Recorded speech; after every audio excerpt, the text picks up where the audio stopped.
दैत्यों को पता चला कि भाई देवता लोग श्रीहीन हो गए हैं, उनका जो वैभव है वह सब पाताल में चला गया है। तो उन्होंने आक्रमण कर दिया स्वर्ग पर।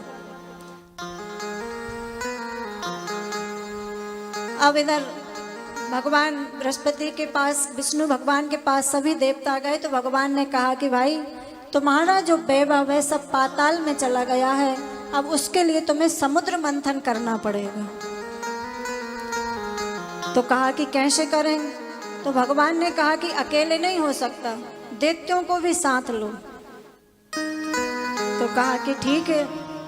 तो देवताओं और दैत्यों ने मिलकर के समुद्र का मंथन किया। जब समुद्र मंथन किया तो समुद्र में से 14 रत्न निकले। सबसे पहले निकला चंद्रमा, जो भोले बाबा को दे दिया। इसके बाद निकला उच्च श्रेवा घोड़ा, तो वह बलि ने ले लिया। फिर निकला ऐरावत हाथी, तो वो इंद्र को दे दिया। इसके बाद निकली कौस्तुभ मणि, तो वह भगवान ने ले ली। फिर इसके बाद पारिजात वृक्ष निकला, तो वह स्वर्ग में स्थापित कर दिया। फिर इसके बाद अप्सराएं निकली, तो वह भी स्वर्ग में भेज दी गई। अब इसके बाद मदिरा निकली। तो मदिरा निकली तो कहा कि इसके अधिकारी तो दैत्य हैं, तो दैत्यों को दे दी। फिर निकला अमृत। अब जैसे ही अमृत निकला तो दैत्यों ने सोचा कि भाई ये अमृत निकला है, जल्दी से झपट्टा मार लो, नहीं ये मिलने वाला नहीं है। तो दैत्यों ने जैसे ही अमृत का कलश देखा और वह छीन लिया। अब छीन लिया तो देवता घबरा गए कि भाई ये तो अमृत जैसी कीमती वस्तु, अब क्या करें? भगवान विष्णु की शरण में गए तो भगवान ने कहा कि तुम चिंता मत करो। अब दैत्य आपस में ही झगड़ने लगे कि भाई पहले मैं पीऊंगा, पहले मैं पीऊंगा।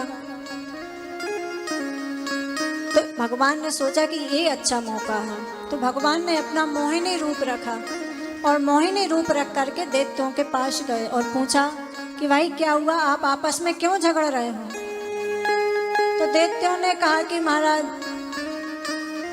ये जो अमृत है ना, हम सोच रहे हैं कि पहले हम पिएंगे, पहले हम पिएंगे, हम आपस में झगड़ा कर रहे हैं और आप आ गई हो तो क्यों ना आप ही इसका बंटवारा कर दीजिए। तो मोहिनी भगवान ने कहा कि देखो, जो बुद्धिमान लोग होते हैं ना, वह किसी स्त्री पर विश्वास नहीं करते, और तुमने मुझ पे इतनी जल्दी विश्वास कर लिया। दैत्यों ने सोचा कि ये तो बहुत समझदार है और ये तो विश्वास करने लायक है। तो दैत्यों ने कहा कि देखो, हम आपस में झगड़ा कर रहे हैं पीने के लिए, तो तुम आ गई हो तो तुम ही पिला दो ना। क्योंकि मोहिनी भगवान तो यही चाह रहे थे कि कैसे न कैसे इनसे ये अमृत हमको मिले। मोहिनी भगवान ने वह अमृत का कलश लिया और कहने लगे कि देखो भाई, इसमें हम देख रहे हैं कि ऊपर ऊपर तो पतला है और नीचे गाढ़ा है, तो एक काम करते हैं, ये पतला पतला है ना, देवताओं को पिला देते हैं, और जो गाढ़ा गाढ़ा बचेगा वह तुमको पिला देंगे।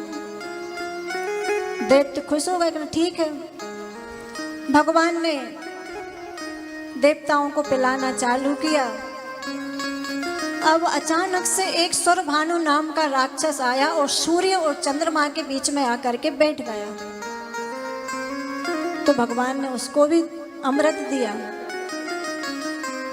तो सूर्य चंद्र ने देखा और भगवान से कहा कि भगवान ये देवता नहीं, ये तो दैत्य है।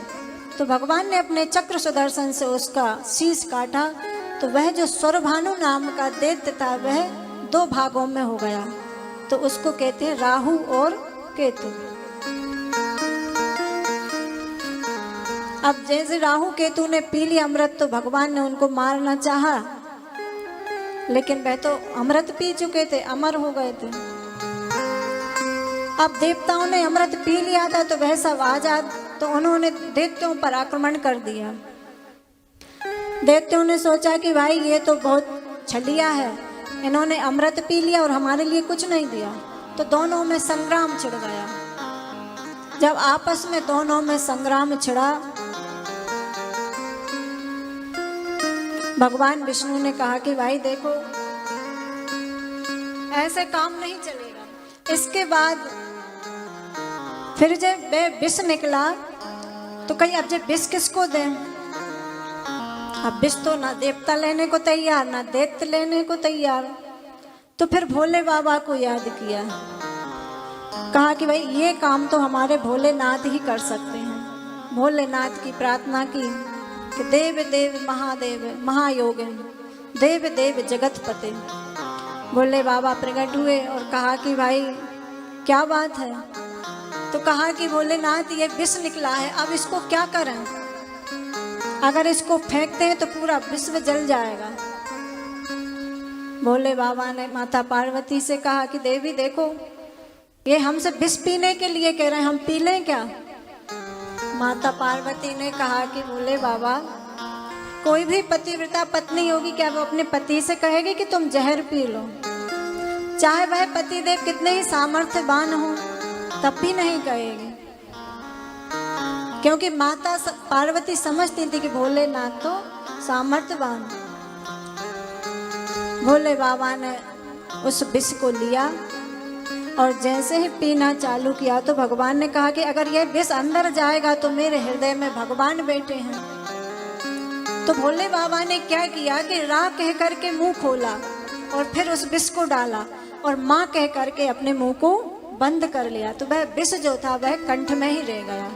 राम नाम का नाम लेकर के भगवान ने विष पी लिया। बोलो नीलकंठ भगवान की जय। भोले बाबा कहते हैं कि नाम में प्रभाव जान शिव ने को, नाम में प्रभाव जान शिव ने को, नाम में प्रभाव जान शिव ने को, नाम प्रभाव जान शिव ने को, काले कोटे फल दीने अमी को, काले कोटे फल दीने अमी को, नाम प्रभाव जान शिव ने को,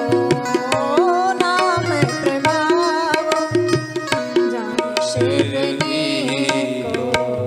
बोलो भक्त वत्सल भगवान की जय। भगवान ने राम का नाम लेकर के विष को ग्रहण कर लिया।